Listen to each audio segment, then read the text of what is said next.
കുറിച്ച് സംസാരിക്കുന്ന ആ ഒരു മൊമെന്റിന് മുമ്പ് I think will invite one more person. Yes, so സ്വാഗതം ചെയ്യുകയാണ് നമ്മുടെ റൈറ്റർ സമീർ അബ്ദുൾ. ഒരു നല്ല കൈയടി കൊടുത്തുകൊണ്ട് നമുക്ക് സമീറിനെ വേദിയിലേക്ക് സ്വാഗതം ചെയ്യാം.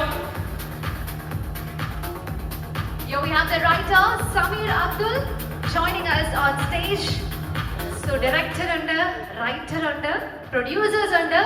We definitely have something very, very exciting coming up. We have a very special news to share with all of you. Very true. It is again an association. ഇപ്പോൾ നിങ്ങൾ സ്റ്റേജിലേക്ക് നോക്കുമ്പോൾ നിങ്ങൾ കാണുന്ന എല്ലാവരും വീണ്ടും ഒരുമിക്കുകയാണ്. And this is a surprise from our side. പക്ഷേ ഈ സർപ്രൈസ് ഇവിടെ ബ്രേക്ക് ചെയ്യുന്നത് it is on you. So let's know it from you. Thank you. ഇങ്ങനൊരു മൊമെന്റിൽ, ഇങ്ങനൊരു സക്സസ് സെലിബ്രേഷൻ്റെ മൊമെന്റിൽ നമ്മുടെ പടം അനൗൺസ് ചെയ്യാൻ തീരുമാനിച്ചതിൽ and I am very excited to work with these people. These people are very great in the industry and ഇതെങ്ങനെയാണ് പരിപാടി എനിക്കറിയില്ല.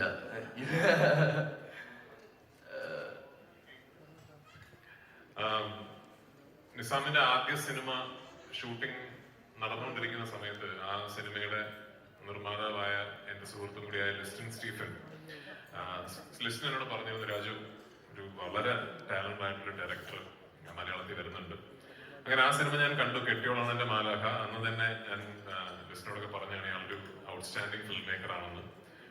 അതിനുശേഷം നിസാമിന്റെ രണ്ടാമത്തെ സിനിമ എനിക്ക് തോന്നുന്നു മുഖ്യധാര മലയാള സിനിമയിലെ ഏറ്റവും ബ്രേവസ്റ്റ് അറ്റംപ്റ്റ്സിൽ ഒന്നാണ്. ഞാൻ ആ വാക്കാണ് ഞാൻ പടം കണ്ടിട്ട് വിളിച്ചപ്പോൾ ഉപയോഗിച്ചത്. ആ സിനിമ റോഷാക്ക് എന്ന സിനിമ റൈറ്റിംഗിലാണെങ്കിലും ഡയറക്ടോറിയലി ആണെങ്കിലും പുൾ ഓഫ് ചെയ്യാൻ സാധിക്കുക എന്ന് പറയുന്നത് ഒരു റിയലി ഹൈ ലെവൽ ക്രാഫ്റ്റിന്റെ എക്സാമ്പിൾ ആണ്. Rorschach of course ably supported and voiced by ഒരു ലെജൻഡറി പെർഫോമൻസ് ഫ്രം മമ്മൂക്ക. പക്ഷെ ആ സിനിമ was truly a path breaker എന്റെ മനസ്സിൽ. അപ്പൊ നിസാം അത് കഴിഞ്ഞ് ചെയ്യുന്ന സിനിമ എന്താണെന്ന് ആ സമയത്ത് എനിക്ക് അറിയില്ല. എങ്ങനെയോ കറങ്ങി തിരിഞ്ഞ് നിസാമിന്റെ മനസ്സിൽ, സമീറിന്റെ മനസ്സിൽ ഒരു വിഷയം തോന്നുകയും ആ വിഷയത്തിലെ പ്രധാന കഥാപാത്രത്തിന് എന്റെ മുഖം തെളിയുകയും ചെയ്തതും അത് വീണ്ടും E4 എന്റർടൈൻമെന്റിനോടൊപ്പം മുകേഷ് സാറിനോടൊപ്പം വിത്ത് സഞ്ജയ് ആൻഡ് എവരിവൺ നമ്മുടെ ഈ കോമ്പിനേഷൻ ഒരു പ്രോജക്റ്റായി വരിക എന്ന് പറയുന്നത് എന്നെ സംബന്ധിച്ചിടത്തോളം ഒരുപാട് സന്തോഷമുള്ള കാര്യം. ഞാൻ ഭയങ്കര എക്സൈറ്റഡ് ആയ ഒരു സ്ക്രിപ്റ്റാണ്. വീണ്ടും നമുക്ക് പരിചിതമായ ഒരു ജോണറിനെ വളരെ പുതിയ രീതിയിൽ അവതരിപ്പിക്കാൻ ശ്രമിക്കുന്ന ഒരു സിനിമയാണ്. ആ ശ്രമത്തിൽ നമ്മൾ എല്ലാവരും വിജയം കാണട്ടെ എന്ന് പ്രാർത്ഥിക്കുന്നു. I am really looking forward to this. കുറെ സിനിമകൾ ചെയ്ത് കഴിയുമ്പോൾ ഒരു സബ്ജക്ട് ലെവലില് ആസ് എൻ ആക്ടർ നമ്മളെ എങ്ങനെ എക്സൈറ്റ്, ഞാൻ ആക്ച്വലി പ്രൊഡ്യൂസറായിട്ടല്ല എക്സൈറ്റഡ്, അതിനേക്കാൾ ആക്ടറായിട്ടാണ് എക്സൈറ്റഡ്.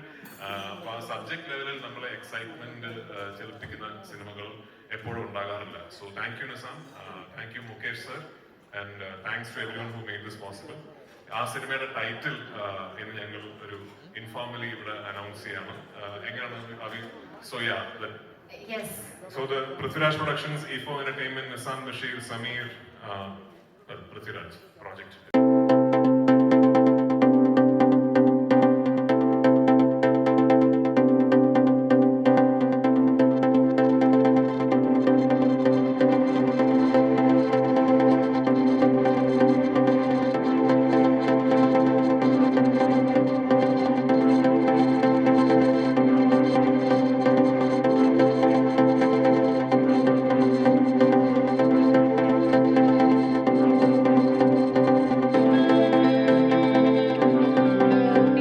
Nobody. And ഇപ്പോ എനിക്ക് തോന്നുന്നു now you can speak about it. ഇത് കണ്ടിട്ട് നിങ്ങൾക്ക് എന്താ തോന്നുന്നത് എനിക്കറിയില്ല.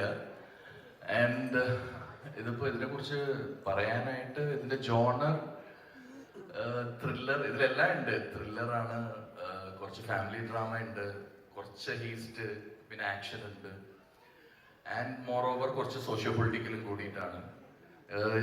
സിനിമയുടെ ടൈറ്റിൽ നിങ്ങൾ വായിക്കുക, ഞാൻ ഇട്ടേക്കുന്നത് ഐ നോബഡി എന്നാണ്. അതായത് ഞാൻ നിസാം ബഷീർ, ഞാൻ പൃഥ്വിരാജ് എന്നൊക്കെ പറയുന്നത് പോലെ ഞാൻ നോബഡി എന്നാണ് ഇതിന്റെ ടൈറ്റിൽ. ബാക്കി സിനിമ അവർക്ക് കാണാം. എനിക്ക് തോന്നുന്നു പേരിൽ നിന്ന് തുടങ്ങുന്ന ഒരു ഡയറക്ടർ ബ്രില്യൻസ് ആണ് നമ്മളിവിടെ കാണാൻ പോകുന്ന. യെസ്, ഒരു രണ്ട് വാക്ക്. കാരണം യുനോ പൃഥ്വിരാജ് ഇപ്പൊ തന്നെ പറഞ്ഞൊരു കാര്യമുണ്ട്, ലൈക്ക് ഒരു പ്രൊഡ്യൂസർ എന്നതിലുപരി ഒരു ആക്ടർ എന്ന രീതിയിലാണ് ഈസ് വെരി എക്സൈറ്റഡ്. ആൻഡ് അത് നിങ്ങളുടെ രണ്ടുപേരുടെയും മേലുള്ള ആ ഒരു you know it is an expectation or it is a love or it is that affection that he got to this project. So അതിനെ കുറിച്ച് രണ്ട് വാക്ക്. മൈക്ക് തരില്ല എന്ന് പറഞ്ഞിട്ടാണ് ഞാൻ വന്നത്. നിസാം പറഞ്ഞ പോലെ എക്സൈറ്റഡ് ആണ്. റോഷാക്കുമായിട്ട് ഒരു സിമിലാരിറ്റി ഇല്ലാത്തൊരു സബ്ജക്റ്റാണ്. എല്ലാം ഉണ്ട്, സോഷ്യോ പൊളിറ്റിക്കൽ ആണ് ബേസിക്കലി. പക്ഷേ കുറച്ചും കൂടി എന്താ പറയുക, ഡാർക്ക് ഹ്യൂമറൊക്കെ ട്രൈ ചെയ്തിട്ടുണ്ട്. അതെങ്ങനെ വരും എന്നറിയില്ല. പക്ഷെ എക്സൈറ്റഡ് ആണ് ഈ ഫോറിൻ്റെ കൂടെയും പൃഥ്വിരാജ് പ്രൊഡക്ഷൻസിൻ്റെ കൂടെയും വർക്ക് ചെയ്യാൻ. ബഞ്ച് ഓഫ് നോബഡീസിൻ്റെ കഥയാണ്. ഇതിൽ മെയിൻ നോബഡി ഇതാണ്. അത്രയേ ഉള്ളൂ. Thank you. വളരെ നല്ല എക്സ്പ്ലനേഷൻ. ബഞ്ച് ഓഫ് നോബഡീസിന്റെ കഥ, അതിൽ മെയിൻ നോബഡി ഇതാണ്, അത്രേ ഉള്ളൂ. അടിപൊളി. Okay, so any how you know it is again A new start. നമ്മൾ ഏകദേശം 100 ദിവസങ്ങൾക്ക് മുൻപ് തിയേറ്ററിലെത്തിയ ഒരു വലിയ ഡ്രീം, അതിന്റെ സക്സസ് സെലിബ്രേറ്റ് ചെയ്യുന്ന ഈ ഒരു വേദിയിൽ തന്നെ പുതിയൊരു ഡ്രീമിന് ഇവിടെ ചിറകുകൾ നൽകുകയാണ് നിങ്ങൾ എല്ലാവരും ഒരുമിച്ച്. പൃഥ്വിരാജ് പ്രൊഡക്ഷൻസ്, Z4 എന്റർടൈൻമെന്റ്, ഒപ്പം നിസാം ബഷീർ ആൻഡ് സമീർ അബ്ദുൽ. എനിക്ക് തോന്നുന്നു ഈ ഒരു തുടക്കം we should frame it out right. എല്ലാവരും ഒരുമിച്ച് നിന്ന് let's click a beautiful picture and create a beautiful start. Yes, ഒരു നല്ല കയ്യടി കൊടുക്കാം ladies and gentlemen. We need the support from each and everybody out here because